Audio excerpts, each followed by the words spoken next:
ce qui constitue la barrière principale à l'accès à l'entrepreneuriat ou aux activités génératrices de revenus. Merci. Je pense que j'ai déjà présenté le titre, donc on peut continuer. Alors, comme on le disait, en Côte d'Ivoire, en 2020, il est ressorti comme milieu rural entre 15% et 22% des femmes consacrent leur temps aux travaux domestiques.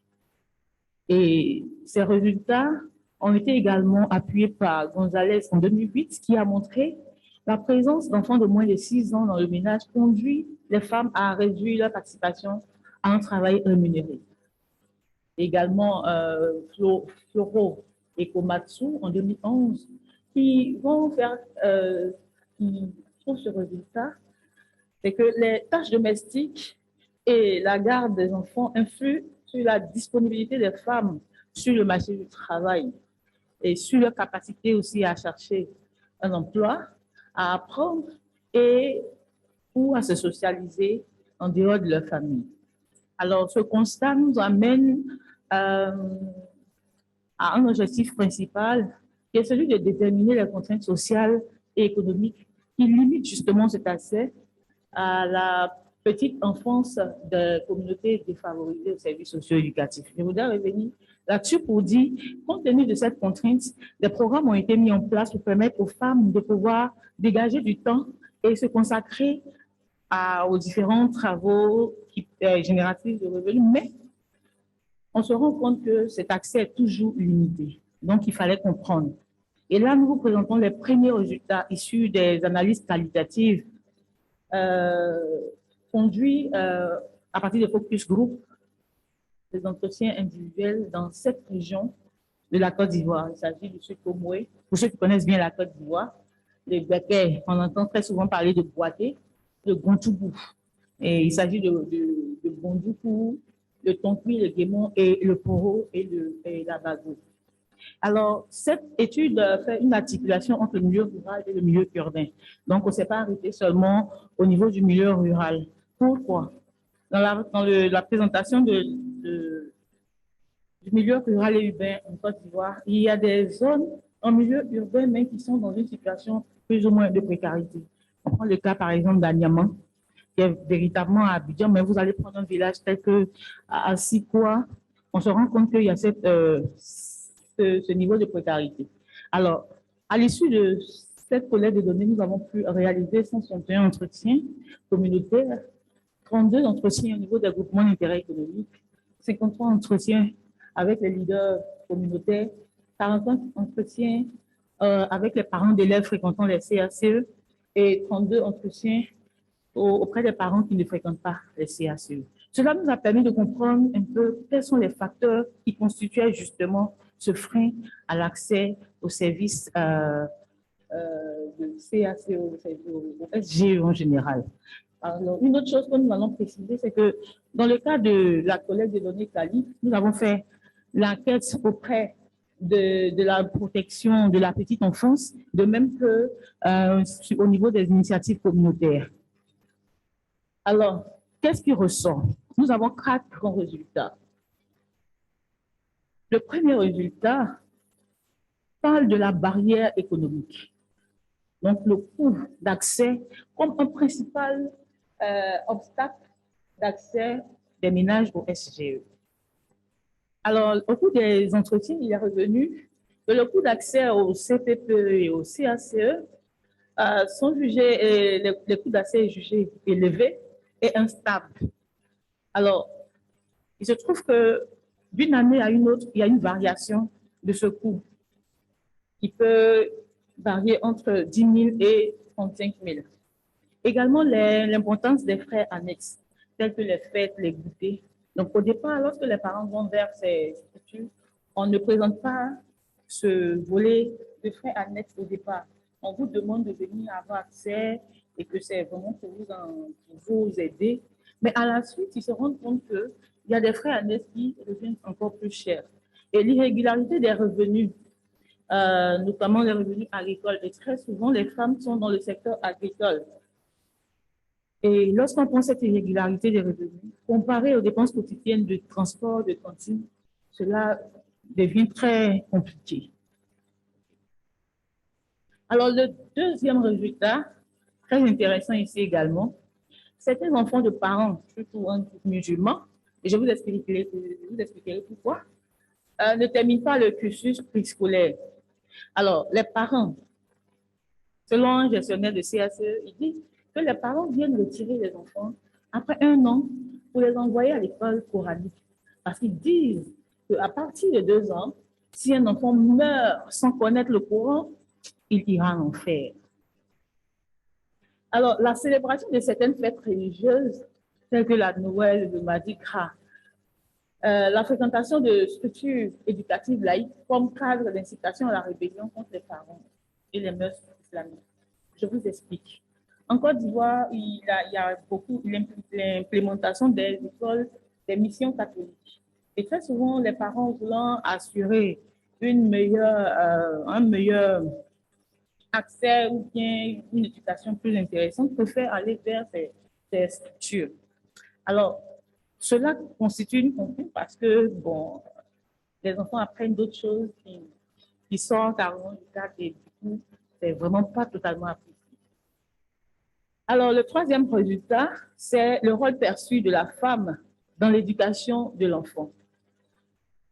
Et là, il y a la perception négative sur le rôle de l'enseignement préscolaire dans l'éducation de la petite enfance.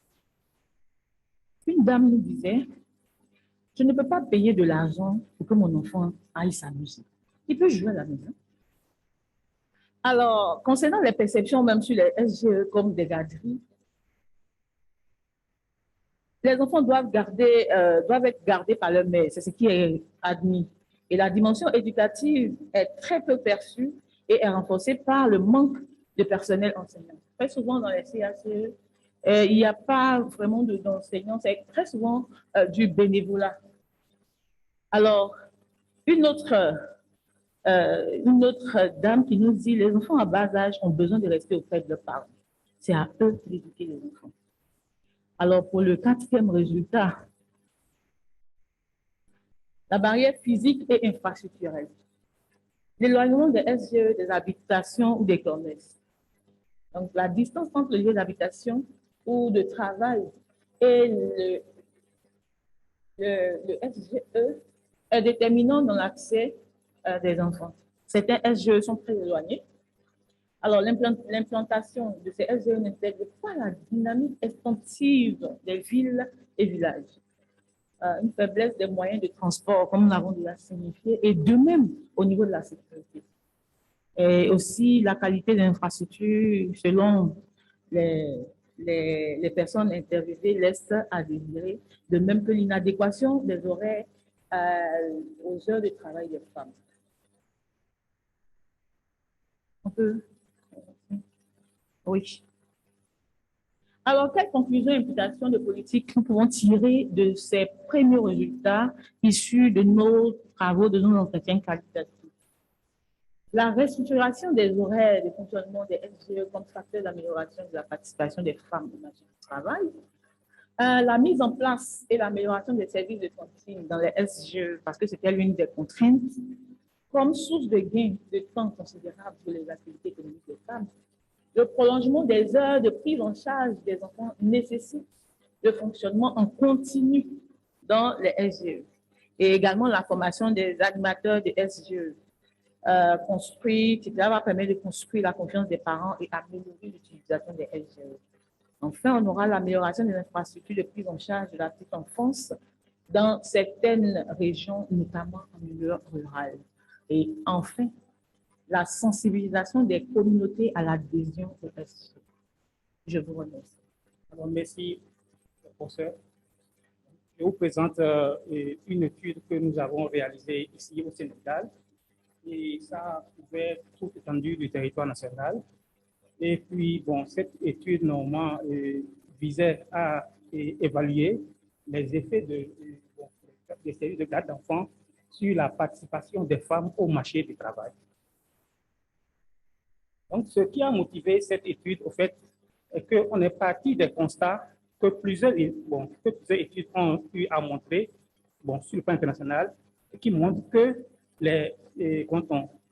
pour la garde des enfants et les soins, pour la garde et soins des enfants, sont des facteurs qui, combinés aux facteurs normalement culturels, freinent la participation des femmes sur le marché du travail. C'est possible.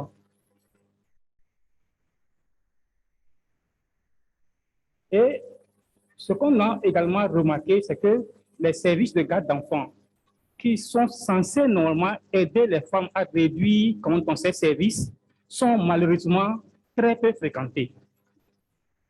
D'où la question de savoir, c'est-à-dire, on aimerait alors investiguer et comprendre, c'est-à-dire quels sont alors les facteurs, on voudrait maintenant essayer de voir quel est donc, nous pouvons essayer de comprendre les facteurs qui expliquent normalement cette préoccupation.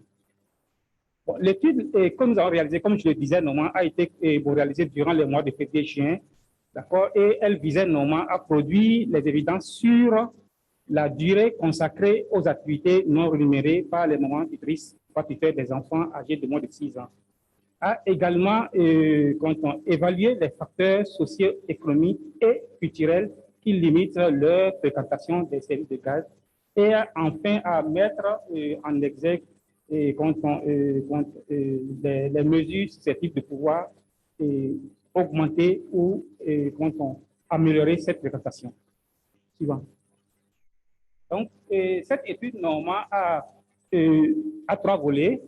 Donc, on est parti d'abord de l'univers des services de garde que nous avons obtenus auprès du ministère, à partir desquels nous avons extrait un échantillon représentatif de toutes les 7 structures de services de garde qui existent au Sénégal.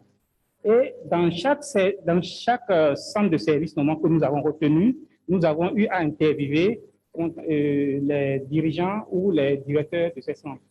Et en même temps, dans les mêmes centres, nous avons également tiré au moins 3 enfants, d'accord, et que certains parmi ces enfants ont été évalués, ont été testés, donc pour pouvoir les comparer à ceux qui ne fréquentent pas et voir est-ce que ceux qui fréquentent les services de garde ont une performance meilleure, une performance cognitive meilleure que ceux qui ne fréquentent pas. Et en même temps, à partir de ces mêmes enfants, nous avons pu mettre la main sur leur ménage. D'accord? Et dans ces ménages, nous avons, nous sommes intéressés à 3 principaux répondants, à savoir les chefs de ces ménages, les papas mamans tuteurs et les mamans tutrices. Donc, en fait, normalement, je vais un peu m'appesantir sur les 2 dernières catégories, c'est-à-dire les papas mamans et les papas tuteurs et les mamans tutrices. C'est juste normalement pour voir dans l'utilisation du temps, est-ce que il y a une répartition équitable du temps, surtout des activités non rémunérées dans le ménage ou pas. D'accord? Donc, en même temps que nous avons interviewé normalement ces ménages dont les enfants fréquentent, nous avons en même temps, nous avons recruté d'autres ménages qui habitent les voisinages de ces ménages dont les enfants fréquentent pour également interviewer aussi les mêmes répondants que dans les ménages qui fréquentent, souvent. Alors, en termes de résultats, qu'est-ce que nous avons remarqué? La première remarque que nous avons, c'est que le temps consacré aux activités non rémunérées des femmes est environ 5 fois supérieur à celui des hommes. Et ce temps est d'ailleurs 11 heures sur les 24 heures que compte la journée. D'accord? Donc, ensuite, nous avons remarqué que normalement, cette prépondérance est essentiellement due à 3 grandes activités, à savoir la garde des enfants, et ensuite, la garde des enfants de moins de 6 ans. Ensuite, il y a également ou la cuisine. Et puis, enfin, maintenant, il y a le ménage qu'elles font. Donc, ce sont les principales activités qui les prennent plus de temps. D'accord? Suivant. Ensuite, nous sommes intéressés maintenant à cette répartition maintenant entre femmes qui envoient et celles qui n'envoient pas. Et nous remarquons que celles qui n'envoient pas sont davantage pénalisées que celles qui envoient. Et bon, la différence est d'environ 1 heure par jour. D'accord? Mais bon, cette répartition est uniforme en termes de milieu urbain rural. Bon, après avoir remarqué ce poids prépondérant des activités non rémunérées, nous nous sommes intéressés maintenant, bon, nous voulons voir maintenant quel impact cette prépondérance aura sur les autres activités. Suivant. Et la première remarque est que, d'abord, elles sont du coup pénalisées sur les activités rémunérées, dans lesquelles, normalement, la durée où les femmes y consacrent est encore 5 fois inférieure à celui des hommes. Et les activités normales auxquelles ils participent normalement sont essentiellement des activités des emplois rémunérés. Suivant. Ensuite, nous remarquons que quand on cette prépondérance encore des activités non rémunérées, a également, c'est-à-dire réduit également le temps que les femmes consacrent à leurs soins personnels et également aux activités sociales et religieuses. Donc, bon, face à cette situation, d'accord, marquée par cette problème, donc nous voulons maintenant, nous pensons qu'il convient alors de voir qu'est-ce que le marché offre en termes, c'est-à-dire qu'est-ce qu'il y a sur le marché en termes d'offres et de demandes de services de garde censés normalement réduire ce temps. Suivant. Bon, nous remarquons qu'au Sénégal, il y a 7 types de services de garde qui existent. Et bon, leur offre globale s'est globalement accrue pendant les 7 dernières années. Et en outre aussi, nous remarquons que ces services de garde-là sont répartis en public, privé, communautaire. Et puis, il y en a qui ont pour principale vocation, normalement, la garde des enfants et d'autres, normalement, comme principale vocation, la préparation de l'enfant à l'enseignement primaire. Suivant. Ensuite, nous remarquons que, et la fréquentation normale est effectivement faible, c'est environ un enfant sur 10 âgé de moins de 6 ans qui fréquente les services de garde d'enfants. Et cette fréquentation est davantage encore plus faible en milieu rural. Bon, et il y a un léger avantage normal des femmes par rapport aux hommes. Suivant. Ensuite, nous nous sommes intéressés maintenant à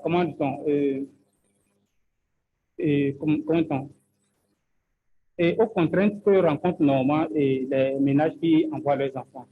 D'accord? Elles sont essentiellement d'ordre économique. Ça porte essentiellement sur la qualité des services offerts aux enfants. D'accord? Et puis également, il y a aussi la qualité des infrastructures aussi qui pose problème. Et bon, enfin maintenant, les coûts les coûts essentiellement ceux de la scolarité, les matériels et restauration, et bon, la restauration et le transport sont également des facteurs aussi qui dérangent normalement ou qui n'arrangent pas normalement les parents qui envoient leurs enfants dans les écoles. Suivant. Bon, en ce qui concerne maintenant ceux qui ne fréquentent pas, quels sont les facteurs? Elles sont d'ordre à la fois, elles sont relatives au coût, elles sont également relatives aux facteurs culturels et également aux facteurs à la disponibilité ou à l'accessibilité normalement de ces services-là. Ensuite, donc, bon, nous voulons maintenant nous intéresser maintenant aux autres avantages que peut offrir les services de garde d'enfants en dehors de réduire normalement le temps que les ménages concluent. Okay. Donc, en dehors du temps que elle permet aux ménages d'économiser. Là, nous verrons qu'il y a au moins trois avantages, à savoir, ils offrent des opportunités d'emploi qui sont principalement dédiées aux femmes, parce que nous remarquons qu'environ 9 femmes sur 10 interviennent dans ces services de garde. Et également, ça constitue une source de revenus aussi pour le personnel et même pour l'État à travers les taxes. Et puis, enfin, maintenant, ça développe normalement, ça permet de développer les compétences cognitives des enfants, parce qu'un test réalisé a prouvé cette évidence.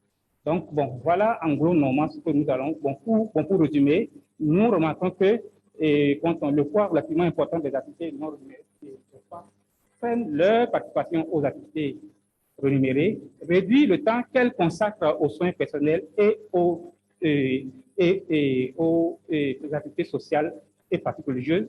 Donc, bon, ça permet également la fréquentation des services de garde d'enfants c'est une norme de réduire normalement la fréquentation des services de garde d'enfants susceptible de réduire le temps alloué à la garde des enfants et demeure encore faible en raison des facteurs comme nous l'avons dit, socio-culturels et à l'accessibilité. Donc, et nous concluons en même temps par les avantages que cela offre, comme nous l'avons dit, qui sont de 3 ordres, à savoir les emplois d'abord pour les femmes essentiellement. Ensuite, cela permet également d'accroître le revenu des ménages et de l'État. Et enfin, maintenant, cela permet également, cela permet également de pouvoir augmenter les capacités cognitives et psychomoteurs des enfants qui fréquentent. D'où normalement la nécessité de s'attaquer normalement aux facteurs qui freinent la fréquentation des enfants afin que normalement tous ces trucs-là normalement puissent normalement avoir des effets qui arrangent normalement aussi bien les ménages que l'État. Je vous remercie. Bonjour à tout le monde. Donc, merci au CRES pour l'invitation à cette séance. Donc, le travail qu'on va vous présenter, qui s'intitule Travail domestique non rémunéré et inégalité de genre, a fait la synthèse des travaux de recherche que nous avons menés il y a environ 3 ans avec les nouvelles données de l'enquête harmonisée sur les conditions de vie des ménages au Sénégal. Donc, c'est le Sénégal qui est benchmark ici. Nous remercions aussi le CRDI et puis tous les partenaires, la CEA et tous les autres avec qui nous travaillons sur ces questions. UNFPA aussi. Donc, j'ai 10 minutes. Vous comprenez qu'en 10 minutes, je ne peux pas présenter tous les résultats d'une étude nationale. Donc, il y a des parties qui vont être... je vais aller beaucoup plus vite. Donc, les éléments de contexte, la revue de la littérature. Je vais peut-être mettre un peu plus de temps au niveau de la méthodologie des résultats parce qu'il y a beaucoup de résultats à présenter. Voilà, donc, allez-y, slide. Bon, donc, le contexte, ça a été déjà débattu ce matin, donc on ne va pas revenir là-dessus. Donc, on peut y aller. Ok, allez-y. Donc, au niveau de, revenez un peu au niveau de la revue de la littérature. Donc, il y a mes collègues qui m'ont déjà précédé, donc le CAPEC et puis Machou Dupresse, qui ont parlé des éléments sur le travail domestique non rémunéré. Donc, dans la littérature, il y a tout un ensemble d'aspects théoriques, donc pour nous les académiciens, depuis Becker, sur la division du travail et puis les limites, jusqu'aux éléments les plus récents, avec les économistes féministes qui ont travaillé beaucoup sur ces questions. Et aujourd'hui, l'agenda international sur les questions de l'autonomisation de la femme, qui est récupéré. Donc, voilà en gros ce qu'on peut dire sur la revue. Donc, c'est de façon sommaire. Donc, slide. Bon, donc, ici, nous utilisons, au niveau de la méthodologie, on va présenter deux résultats, parce que nous avons du travail domestique, travail non rémunéré, mais on ne pouvait pas présenter le travail non rémunéré sans présenter le travail rémunéré. Donc, voilà, donc c'est ça. Nous avons 2 axes, le travail rémunéré, avec une méthodologie qui est connue, les comptes de transferts nationaux, les national transfert à compte, et puis le travail non rémunéré que nous appréhendons via le transfert de temps. Voilà, donc, slide. Bon, voilà, donc le cas conceptuel, nous avons la théorie cycle de vie, donc c'est nos aînés, les Modigliani, Diamond, Willis, ensuite le modèle à génération impliquée, les comptes générationnels que nous représentons au niveau du continent et les travaux récents de nos collègues des universités de Californie et de Hawaï, donc les profs Nilsson et Miller, et puis la division sociale affaires des Nations Unies avec qui nous travaillons sur ces questions, qui ont développé le cadre conceptuel. Right? Bon, donc, nous avons fait l'identité fondamentale qui dit en gros, OK, donc On va voir ça après au niveau des résultats, la question du déficit de cycle de vie qui va revenir et comment il est financé. Mais on va s'arrêter beaucoup plus sur la question du revenu du travail. C'est ça qui nous intéresse ici au niveau de cette recherche. Slide. Bon, donc, ici, pour les travaux domestiques non rémunérés, nous utilisons une méthodologie basée sur les transferts de temps. C'est-à-dire qu'on produit du temps domestique, on produit du temps, il peut être marchand ou non marchand. Donc, quand il est marchand, ça donne des salaires. Quand il est non marchand, il n'est pas payé. En général, quand il dit non marchand, ici, c'est le temps qui est fait au niveau des ménages, au niveau domestique. Il n'est pas rémunéré. Et c'est ça notre thématique ici. Donc, on produit du temps, on consomme du temps et on transfère du temps. Donc, c'est ça qui est utilisé dans la méthodologie NTTA, National Time Transfer Approach, que nous allons vous présenter, que nous présentons ici. Donc, on va voir tout ce que mon collègue vient de présenter, donc les différentes activités. Lui, il était sur le segment marchand. Ici, on est sur le segment, les deux segments, marchand et non marchand. Slide. Bon, voilà les sources de données qui ont été utilisées. Donc, la dernière enquête qui a été faite, l'enquête IACVM, et puis les sources nationales au niveau du Sénégal. Slide. Donc, on présente les résultats. Donc, ça, c'est le marché du travail, la situation du marché du travail au Sénégal en 2011. Donc, en bleu, sur l'axe des abscisses, vous avez l'âge, les années d'âge, et sur les ordonnées, vous avez le nombre d'heures par semaine de travail. En rouge, c'est les femmes, et en bleu, les hommes. Donc, on voit la dominance des hommes sur le marché du travail. Donc, et vous avez ici, toujours en 2018, la même chose, toujours la dominance des hommes sur le marché du travail. 2011-2018. Slide. Et ça, c'est maintenant là-bas, c'était le temps. Ici, c'est valorisé, c'est-à-dire c'est la monnaie. Donc, ça nous donne les échelles. 2011-2018, toujours la dominance stochastique que vous voyez, du fait que les hommes dominent les femmes. Donc, de permettre de valoriser ces expériences-là obtenues dans les stages pour pouvoir obtenir un emploi. Donc, ce que nous avons constaté, c'est que le bénéfice de cette convention-là contribue pour accroître les chances d'obtenir un emploi régulier de 13% pour les gens. 13%, mais si on regarde les hommes, c'est 15%. Mais nous, on considère que quand on a 13% ou 15%, c'est assez faible quand même.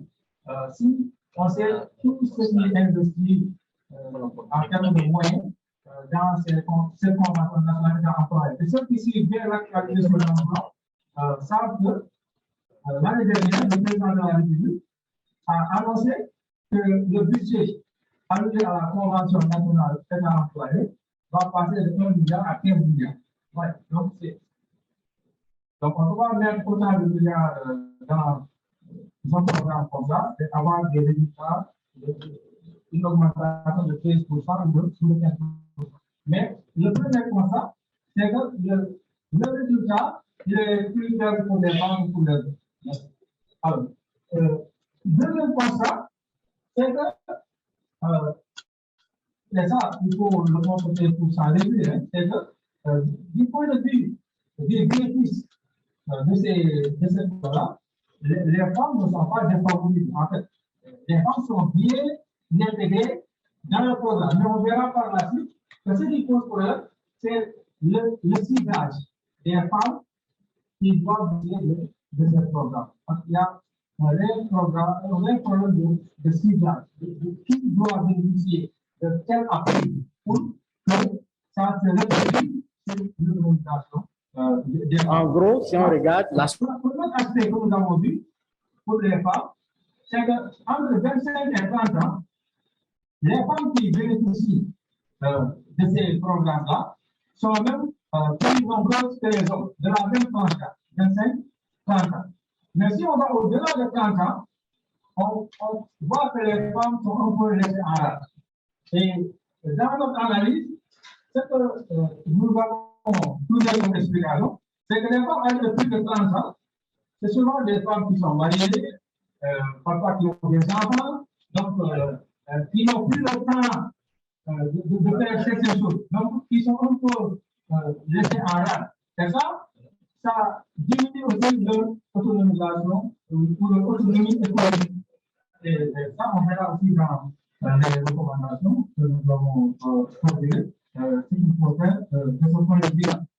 N'est-ce pas? Et pour l'échange d'autonomie. Les enfants, ce n'est pas évident, ou un homme, etc. Ce n'est pas évident de s'occuper d'un enfant. Dans les contextes actuels, si vous êtes à Abidjan, Dakar ou Lomé ou Cotonou, ce n'est pas évident. Voilà, donc ce sont les recommandations qu'on peut faire. Je vais m'arrêter là. Donc, c'est juste un résumé de ce que, de tout ce qu'on vous a présenté comme résultat par rapport à la thématique qu'on nous a donnée. Merci de votre attention. Merci beaucoup, professeur. Merci beaucoup pour cette présentation. Je veux saluer tous les trois présentateurs pour la qualité des différentes interventions. On retient dans l'ensemble de ces trois travaux que le travail domestique est sous-valorisé et qu'il n'est pas pris suffisamment en compte. Et lorsque des structures d'encadrement de prise en charge de la petite enfance sont là pour ne serait-ce que réduire ce temps non rémunéré, des obstacles se présentent et qui limitent, je vais dire, le bénéfice optimal de ce type de service qui permettra aux femmes de mieux valoriser leur talent sur le marché du travail. Donc, sur ce, peut-être une ou deux petites questions. D'abord à Dr Béchaud, est-ce que vous pouvez clarifier les résultats que vous venez de présenter, c'est valable pour tous les services de garde d'enfants en termes de coûts d'accès, de contraintes sociales, ou bien c'est spécifiquement lié aux interventions qui sont dans les communautés? Pour Monsieur Maman Machoudou, vous avez montré qu'il y a effectivement une inégalité de genre entre les femmes. Vous avez montré l'incidence qu'il y a sur les capacités cognitives des enfants qui en bénéficient. Moi, j'aimerais savoir concrètement sur le marché du travail, du marché du travail. Peut-être n'a pas eu le temps de bien creuser. Qu'en est-il? Est-ce que c'est les travaux informels, c'est le secteur informel, c'est l'agriculture? Quels sont les domaines? C'est au niveau du travail, je veux dire, formel, moderne. C'était ce que vous nous clarifiez un peu sur cet aspect. Professeur Damani, merci également pour votre travail. Vous avez pu mettre en exergue la contribution, mais il y a peut-être entre les variations entre 2011 et 2018, vous avez vu qu'il y a un changement dans la structure. D'accord? Vous avez présenté ça, on n'a pas eu le temps. Comment vous expliquez ces variations dans la structure? Qu'est-ce qui fait cette mutation? Voilà, donc répondez rapidement, le temps de permettre au public de préparer son intervention. Allez-y.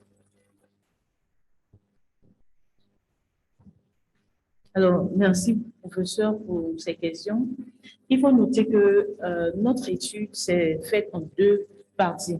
Nous avons mobilisé la méthodologie qualitative et la méthodologie quantitative.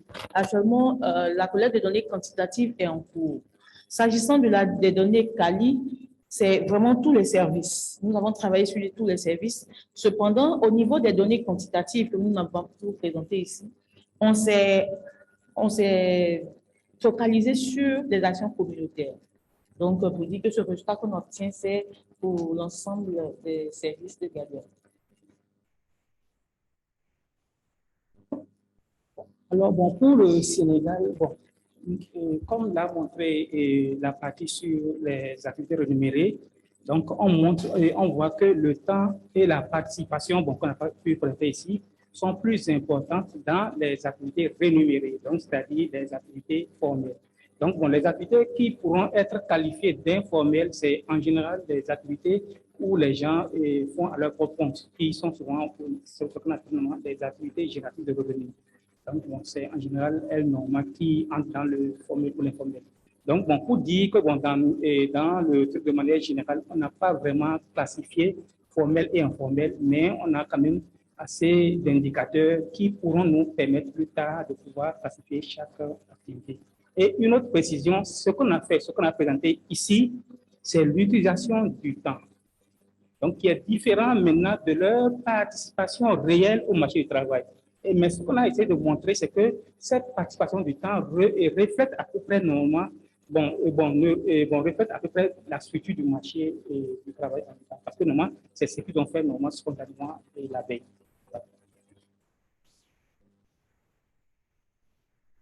Merci beaucoup. Les changements que nous avons observés entre 2011 et 2018, on a vu qu'il y a un changement drastique au niveau du marché du travail domestique non rémunéré. C'est principalement, on a trois facteurs. On a des éléments de structure de la population, parce que nous avons un pays à pyramide large, c'est-à-dire la base de la pyramide est large, c'est-à-dire qu'on continue avec le même income, après encore un peu plus, beaucoup après des enfants, c'est-à-dire en moyenne c'est autour de 5, 4 et 5. Donc ça joue sur la demande de protection sociale au bas âge. Donc ça c'est le premier élément. Nous avons aussi le problème de la spécialisation, c'est-à-dire que de plus en plus, on a vu ces dernières années, 2011, 2018, 2019, c'est qu'il y a eu un boom au niveau de l'économie.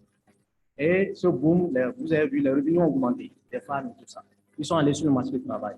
Du coup, il y a eu le problème de coût. Parce que tout le monde, une domestique, ça coûte beaucoup plus cher. Aujourd'hui, d'avoir une domestique, vous ne pouvez plus payer un certain montant sur la place dans les grandes villes au Sénégal. Donc, il y a le CTP coût. Et maintenant, nous avons l'autre chose, c'est les éléments de spécialisation. C'est-à-dire, on ne trouve même plus, on a vu, je prends le cas d'un exemple de Saint-Louis, c'est difficile de trouver un domestique, par exemple. Pourquoi? Parce que les femmes trouvent qu'il y a des activités génératrices de revenus. C'est-à-dire, il y a beaucoup d'activités qui font qui payent mieux qu'être domestique. Donc, c'est très difficile d'avoir une domestique. Donc, le marché absorbe et ces éléments font que vous voyez que le contraste est vraiment saisissant en 2011.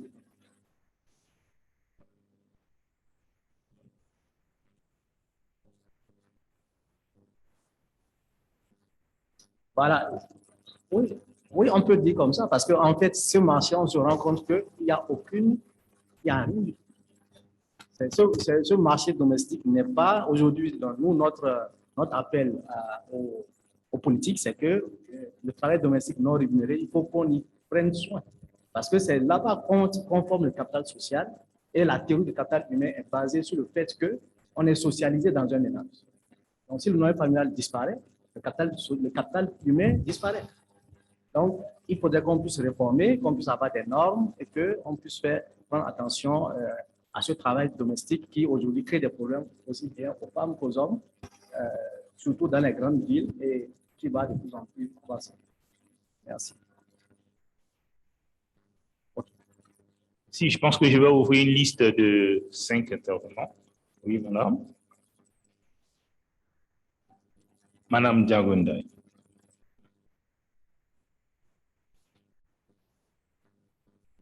Autre intervenant? Oui. Madame Doy. Oh, OK. Monsieur Diao.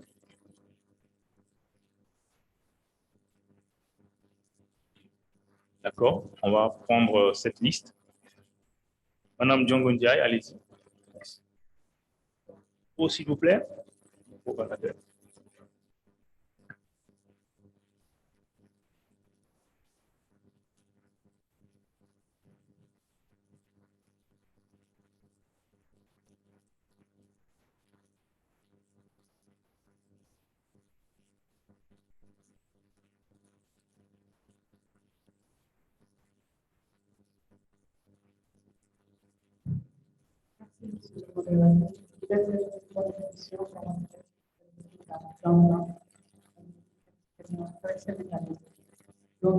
Donc, à 1962, avec la première grave éducative qui a été mise en place.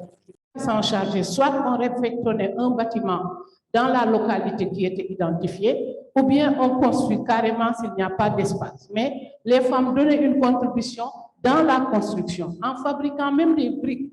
Nous avons formé des femmes qui ont fabriqué des briques pour la mise en place de ces infrastructures. Et une fois tout ça mis en place, il fallait mettre en place un comité de gestion. Un comité de gestion où il y avait soit le chef de village ou le chef de quartier, un comité de gestion où il y a le médecin-chef de la localité et l'infirmier du poste de santé, et les femmes des groupements qui étaient demandeurs, et les organisations communautaires de base qui sont dans la zone. Ce sont ces organisations qui se chargeaient donc de la gestion. Et comment le mode de règlement? Soit les femmes pouvaient payer en nature, soit c'était du céréal, soit c'était de la volaille ou autre chose, ou bien même payer par leur force de travail parce que venaient assurer des services de garde au niveau de la garde. Ainsi, on a introduit les documents, on récolte ce qu'on a pour rémunérer donc le personnel. Le plus intéressant, c'est que ces femmes-là n'étaient pas formées à l'époque, mais les femmes,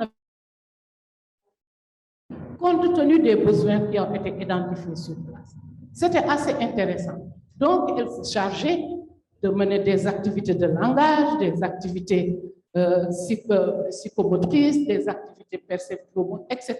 Tout ce le contenu qu'il y a dans l'éducation de la petite enfance. Et puis, maintenant, les inspecteurs passaient, le poste de l'infirmier passait pour faire de la visite, mais la cuisine était à la charge des femmes du groupement ou bien de l'infrastructure ou de l'association qui avait demandé ces gardes. C'est dommage, quand le ministère de la Femme est parti, ce mandat est fini, le ministère qui l'a remplacé n'a pas pu exploiter comme il le fallait, assurer une continuité. C'est ce qui est dommage dans nos États. Il a été tout de suite créé la case des tout-petits. La case des tout-petits sous ce modèle-là, moi je suis d'accord, parce que nous, on avait le même contenu. Mais ce qu'on n'avait pas, c'était l'informatique. Mais il fallait renforcer ces infrastructures et mettre à la place également, expérimenter les cartes des tout-petits, c'est une excellente chose. Mais c'est dommage, on n'a pas pu consolider ce qu'on a fait comme acquis et on a créé d'autres instruments qui vont peut-être, il l'a dit, le paiement, etc., etc. Même quelquefois, les manuels ne sont pas adaptés. Et on a conçu des manuels sénégalais à partir de comptes, à partir de langage, à partir d'activités manuelles. Tout a été créé par les enseignants donc, du Sénégal. Et c'est vraiment, c'était une belle expérience que je tenais à partager. Merci. Il y a des pays qui sont venus s'inspirer de cette expérience ici du Sénégal. Non, c'est vraiment intéressant. Merci beaucoup, Mme Diaye. Merci pour cette belle contribution. Passons la parole maintenant à Mme Doy. Merci beaucoup. C'est Edme Marty du CREG, avec le professeur Latif Ramani. Je salue vraiment l'expérience que Madame vient de partager, qui est vraiment riche et qui pourrait inspirer vraiment les politiques, vraiment. Bon, j'ai deux questions principales. Une à l'endroit de la première présentatrice, que je salue au passage. La thématique, vraiment, elle est d'intérêt et je peux dire qu'elle sonne à son heure. Il y a longtemps, on parle d'autonomisation de la femme, tout en ignorant un aspect vraiment phare, un aspect fondamental qui peut constituer une contrainte, mais qui doit également être faite. Donc, d'où cette réflexion-là qui est nécessaire. Et une réflexion qui ne doit pas être prise de façon bon, à la légère, mais d'une façon holistique, parce qu'il y a beaucoup de paramètres à prendre en compte. Tout à l'heure, Madame, quand vous présentiez les résultats, vous avez donné une... vous les avez classifiés. Et je voulais savoir si c'est l'ordre que vous avez donné révélait l'ordre d'importance suivant les réponses issues des focus group. Par exemple, le premier résultat, vous avez parlé des barrières économiques, ensuite religieuses, ensuite du rôle perçu de la femme dans l'éducation. Voilà, donc je ne vais pas m'attarder. Il y a la deuxième question qui est à l'endroit du deuxième présentateur. Il a parlé des contraintes d'accès aux services préscolaires et de ses conséquences. Mais je suis intéressée par la méthodologie qui a été utilisée et que je n'ai pas vue. La méthodologie qui a été utilisée. Voilà, merci beaucoup. la méthodologie pour identifier les conséquences de la contrainte d'accès aux services du préscolaire. Voilà, merci beaucoup.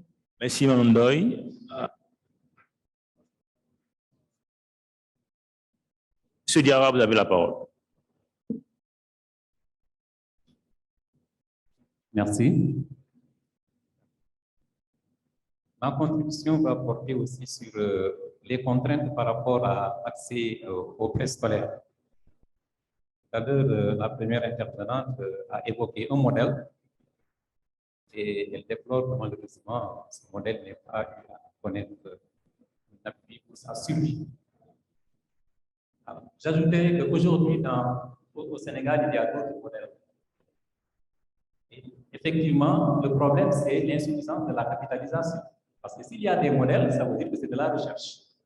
En conséquence, vous devez pouvoir s'arrêter à un moment donné, réfléchir sur ce qui a été fait, voir qu'est-ce qui est positif et qui mérite d'être capitalisé. Or, aujourd'hui, quand on prend la petite enfance, on l'appelle comme ça ici au Sénégal, vous avez plusieurs modèles. Donc, un modèle qui se rapproche un peu de ce qu'elle évoque et qu'on appelle modèle communautaire. Le modèle communautaire. Et qui est d'ailleurs une priorité pour le système éducatif en matière de préscolarisation. C'est déclaré dans le paquet qui est le programme d'amélioration de la qualité de l'éducation. Là-dedans, pour la petite enfance, le modèle communautaire est décliné comme une priorité. Mais malheureusement, qu'est-ce qu'on constate? Dans plusieurs cas, dans plusieurs localités, ces modèles ne durent pas dans le temps. C'est-à-dire qu'elles s'ouvrent une année, l'année suivante, 2 ans après, elles ferment. Et pour rejoindre un peu les contraintes, l'une des contraintes majeures, c'est d'abord le personnel. Le personnel qui est sur le plan de la qualité. Parce que souvent, c'est des volontaires. Ils peuvent être recrutés au niveau de la communauté. Alors, sous la pression de la précarité, parce qu'ils n'ont pas un salaire très significatif, certains, s'ils trouvent d'autres opportunités, ils s'en vont. Alors, deuxièmement, ces structures, normalement, relèvent des communautés, des collectivités territoriales, parce que l'éducation est une compétence transférée. Donc, la collectivité territoriale est membre, autorise d'abord l'ouverture de ces structures et ensuite est membre du conseil de gestion de l'établissement. Alors, à l'ère de la territorialisation des politiques publiques, on ne peut pas comprendre une insuffisance d'accompagnement de ces collectivités par rapport à ces entités-là, au regard des enjeux liés au développement de la petite enfance, et surtout dans le cadre des objectifs de développement durable, puisqu'on parle de capital humain. Oui. Ça commence par la petite enfance. Donc ici, pour partager avec vous un peu cette expérience au Sénégal et surtout ces contraintes que nous vivons et que nous déplorons. Alors aujourd'hui, la petite enfance, on est à un taux de préscolarisation qui tourne autour de 16 à 17%. 16 à 17%. Et on vise presque 30 à 40% à l'horizon 2030 pour les ODD. Vous voyez, à la limite, on peut dire que bon, l'espoir n'est pas permis de réaliser cela. Et pourtant... Merci beaucoup. Merci beaucoup pour votre intervention. Merci, bon, monsieur. Le second élément, c'est par rapport un peu à l'emploi. En 1 minute, s'il vous plaît. 1 minute simplement. C'est pour simplement poser une question par rapport un peu au travail non rémunéré. Alors, lorsque ce travail est informel, il faut dire qu'aujourd'hui, il y a un dilemme. Peut-être qu'on n'évoque pas suffisamment. Parce qu'il y a l'aspect culturel. Chaque fois qu'on dit qu'on travaille non rémunéré, non reconnu, c'est les terres-là. La dimension économique semble prévaloir au détriment de l'aspect social, de l'aspect culturel. Parce qu'après tout, si vous dites non reconnu, il faudra ajouter par qui?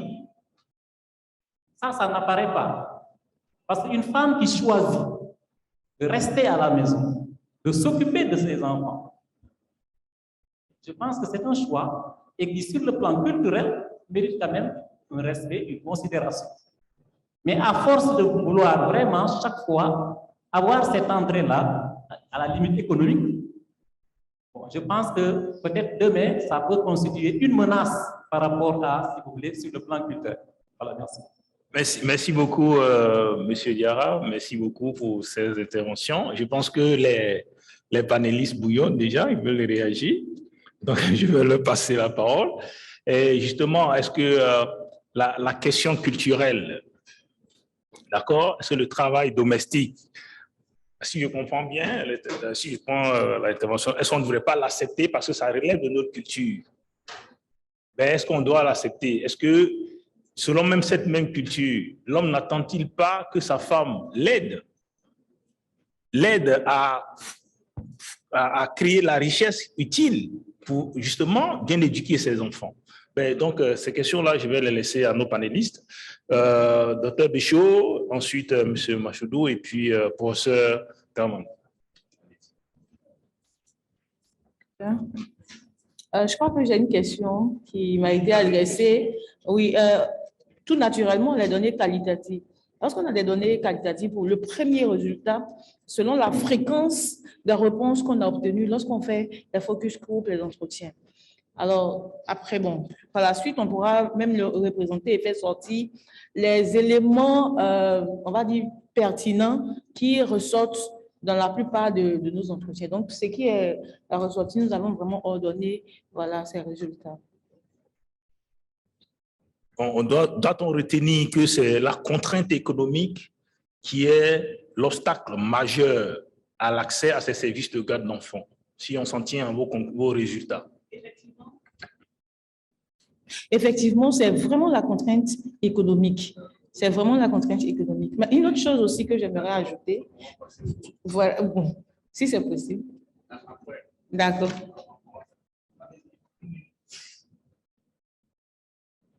Ok. Allez-y. Ok, d'accord. Donc, je vais essayer de répondre à une question qui nous a été posée au sujet de la méthodologie utilisée, oui, pour pouvoir évaluer les conséquences de la non-fréquentation des services de garde. Donc, comme nous l'avons dit dans l'exposé, nous avons considéré à la fois les ménages qui recourent aux services de garde d'enfants et ce qu'on peut appeler les comptes factuels, c'est-à-dire les ménages ayant à peu près le même profil, mais qui n'y recourent pas.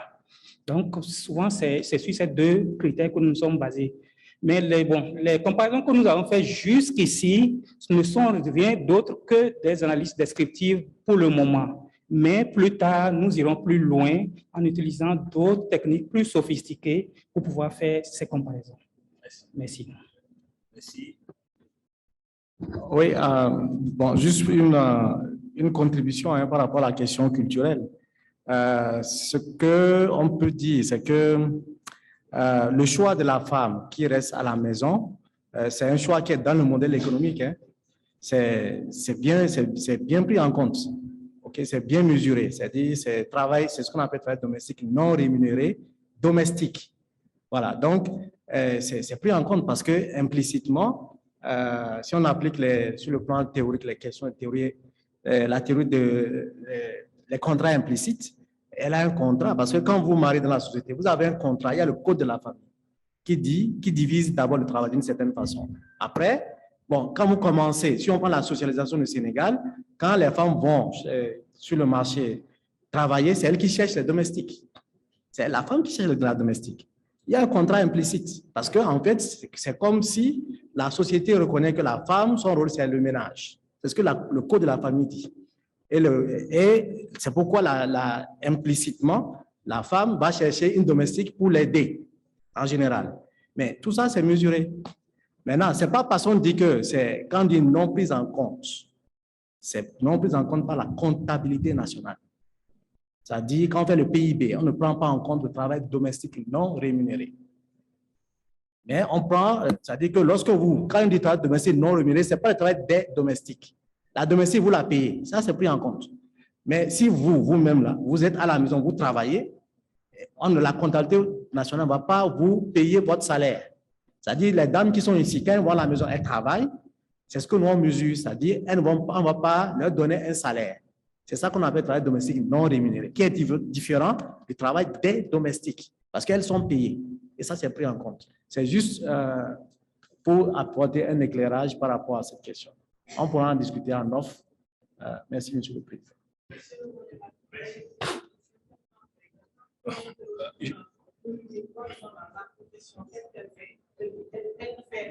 C'est ça, c'est ça. Je pense que le débat est très passionnant. On va poursuivre les échanges lors de la pause café en off.